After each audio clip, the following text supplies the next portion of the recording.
25th November நாங்கள்லாம் ஒர்க்கில் கொஞ்சம் பிஸியாக இருந்தோம். நடுவில் மட்டும் போயிட்டு பாண்டி சாருக்கு வெஜிடபிள்ஸ்லாம் கட் பண்ணி கொடுத்துட்டு அதுக்கப்புறம் ஒரு மீட்டிங்காக வந்திருந்தோம்.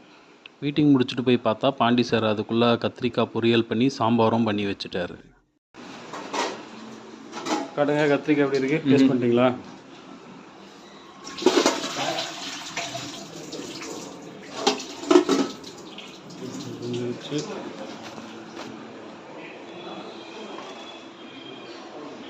ஆவி பறக்க சாம்பார்.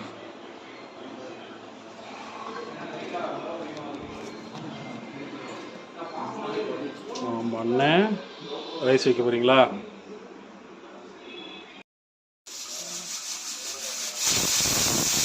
அப்புறம் கணேஷ் ப்ரோ ரைஸ் வச்சுட்டு இருந்தார். அதுக்கப்புறம் நேற்று கொஞ்சம் சிக்கன் மீந்து இருந்தது, அதை அப்படியே எடுத்து வச்சுருந்தோம். அதை இன்றைக்கி வந்து மதன் 65 பண்ணி கொடுத்தாரு.